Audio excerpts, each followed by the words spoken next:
Salve, meus nobres! Um bom dia, um bom Vasco, um bom café da manhã. Por quanto tempo o Vasco vai ficar fora desse Z4? Pela 13ª rodada, conseguiu se salvar, mas por enquanto. E vamos também ficar sabendo, e essa novela do Felipe Coutinho? Essa semana, acredito eu que termina, e espero com muita felicidade para o vascaíno.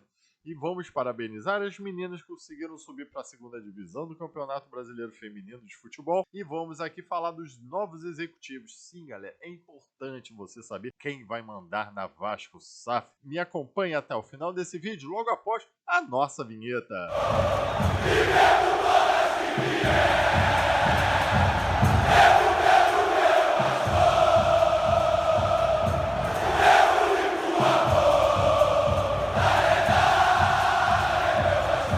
Bom dia, meus nobres, sejam muito bem-vindos ao Marca Vasco. Ó, e já vai largando o dedo nesse like, bem como vai se inscrevendo neste canal para subir cada vez mais nesse YouTube de meu Deus. E aperte aquela sinetinha. Sim, confira se você já é inscrito no canal e aperte a sinetinha para você ficar ciente dos vídeos que são lançados de manhã e a nossa live hoje, 3 horas da tarde, para falar muito sobre Vasco da Gama. E aqui a gente vai primeiro analisar a classificação do Brasileirão. O Vasco da Gama passa mais uma rodada fora do Z4. Mas por quanto tempo que a nossa situação está muito perigando? E você está vendo aí na tela? Me acompanha aí na tela. Eu fiz um recorte do Cuiabá para baixo. Porque o Criciúma, que está em 13º colocado, ele tem 13 pontos, mas 11 jogos apenas. Então vamos falar do Cuiabá para baixo. 14º colocado, o Cuiabá com 13 pontos em 13 jogos e 3 vitórias. O Vitória da Bahia está em 15º colocado, com 12 pontos em 13 jogos e 3 vitórias. E vem o Vasco da Gama, que está com 11 pontos ali, fora da zona, no limite da zona do rebaixamento, 13 jogos e apenas 3 vitórias. E essas 3 vitórias, essa vitória a mais, é que diferencia do Atlético Goianiense, que é o primeiro na zona do rebaixamento, com 11 pontos também, 13 jogos e 2 vitórias apenas. E para baixo tem time grande, só time grande na verdade. O Grêmio, que conseguiu uma vitória sobre o Fluminense e pula para 10 pontos em 11 jogos e 3 vitórias. Ou seja, meus amigos, eu não consigo enxergar o Grêmio na zona do rebaixamento desse campeonato. Então, ao meu ver, estaria o Vasco da Gama, porque o Grêmio ainda tem 2 jogos a menos do Vasco para fazer. Pelo menos mais um pontinho já ultrapassa o Vasco da Gama, infelizmente, galera. E o Corinthians, que hoje enfrenta o Palmeiras, tem 9 pontos apenas. Se vencer o Palmeiras, ele ultrapassa o Vasco da Gama, levando o Vasco da Gama para a zona do rebaixamento. Mas o Corinthians tem 12 jogos e apenas uma vitória. Então, galera, hoje o Palmeiras tem que vencer o Corinthians para nos deixar 2 vezes felizes. Primeiro vencendo o Corinthians, mantendo ele na zona do rebaixamento e o Vasco fora dessa muvuca aí. E o Palmeiras chegando perto do Flamengo lá no topo da tabela, que eu acho que, ao meu ver, é o único time que pode bater de frente nesse Flamengo aí. E o Fluminense, esse sim, cara, eu acompanhei o jogo de ontem contra o Grêmio, tá perigando realmente ser rebaixado.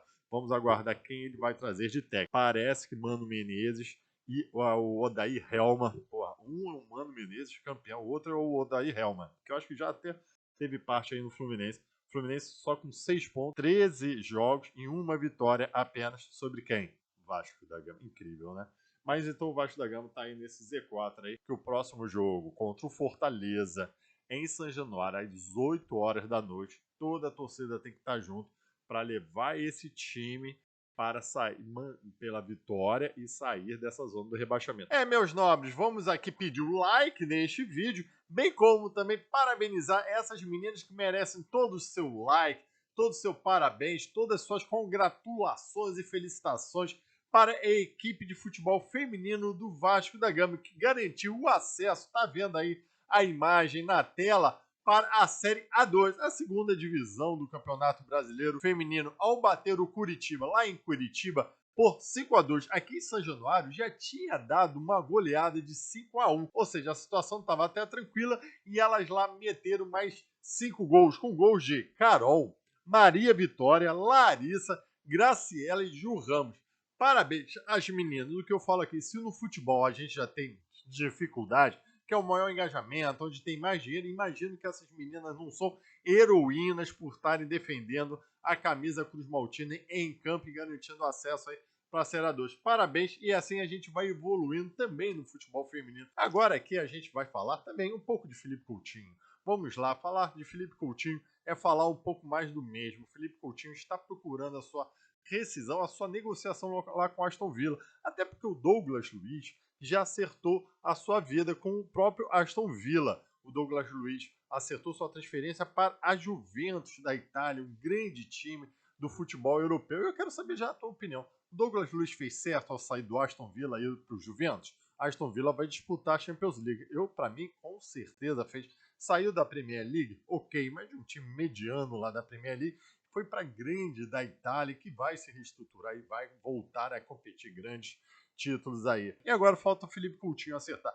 Os boatos são de que não vai haver uma rescisão, mas sim um contrato de empréstimo por alguns anos, onde o Vasco da Gama pode dividir os salários de Felipe Coutinho com o Aston Villa. Sinceramente, vamos aguardar essas notícias, porque as notícias são muito pipocadas. Ele ia rescindir, ele vai fazer empréstimo, vamos acompanhar de perto. Eu acho que já está certo, o Vasco da Gama já está com quase tudo acertado. Falta o Felipe Coutinho acertar detalhes dessa negociação com o Aston Villa, mas a gente tem que aguardar aí esse anúncio. Praticamente o Souza também já está anunciando a sua vinda ao Vasco da Gama, bem como o Alex Teixeira, que esse já poderia até estar jogando, porque no sábado a gente viu como a gente não tem o reserva ponta esquerda, tivemos que meio que dar uma improvisada com o Lucas Piton. Mas esses são os que ainda tem o Emerson Rodrigues, o colombiano, também para se apresentar no Vasco da Gama, só que urge mais contratações com certeza, porque esse nosso elenco é muito fraco, isso a gente já debateu aqui. Mas hoje a gente vai falar um pouco também das apresentações que vão ter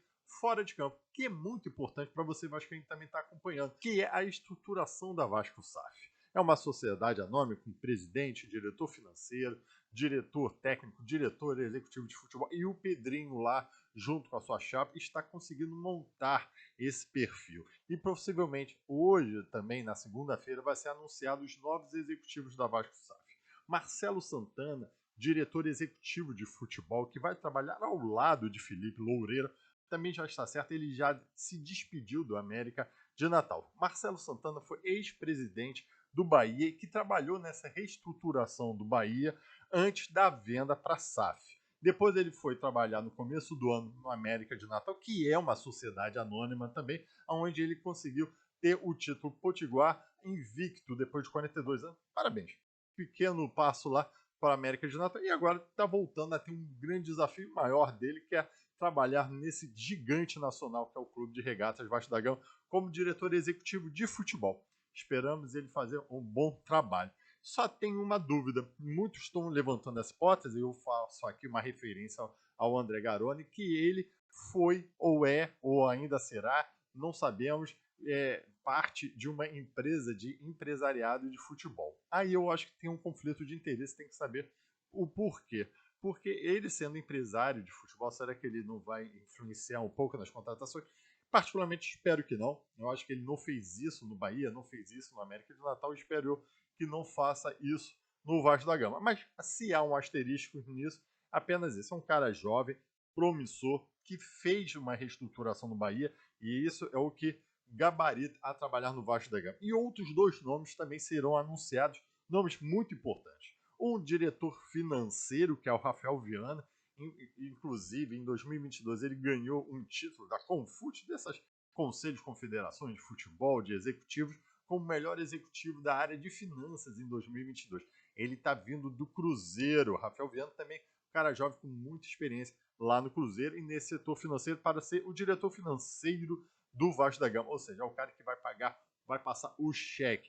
Com ele também vem um ex-cruzeirense que trabalhou também com o Real Valladolid, Gabriel Lima. Ele também foi larga experiência em auditorias e tudo mais, está vindo como CEO. Ou seja, o Gabriel Lima ele vai vir como presidente da Vasco SAF. E embaixo deles, imaginem esse organograma. Gabriel Lima como presidente da Vasco SAF.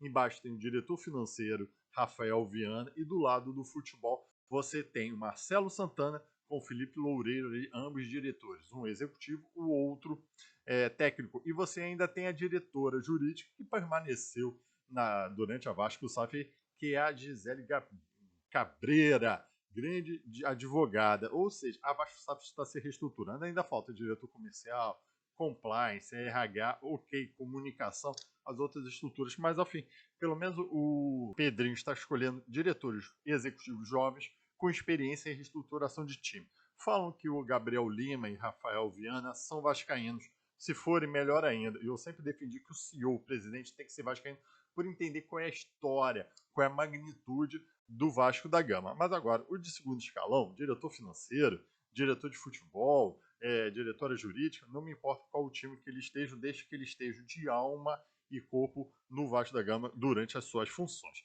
É muito importante a gente saber disso, até para a gente depois esquecê-los. Espero eu que eles sejam tão bons que a gente não tem que voltar a falar num diretor financeiro, como foi Lúcio Barbosa, como foi Adriano Mendes, como foram todos os outros que assinam o cheque e barravam a assinatura do cheque, não deixavam contratar. Isso não é função do diretor financeiro. O diretor financeiro é a função de liberar o dinheiro. E falar, olha, tá caro, mas não interferir nisso. Pontos a gente já viu aí no Vasco da Gama sendo mais importante quase do que o diretor de futebol. Isso está errado. Então, aqui eu acho que vale a pena alertá-los, vale a pena torcer por ele e vale a pena, como eu brinco, esquecê-los. Porque, meus amigos, é muito importante a gente ver esses caras assim. Aqui eu já faço convite para a gente discutir mais sobre Vasco da Gama às 3 horas da tarde na nossa live. Muito obrigado, tchau e saudações vascaínas.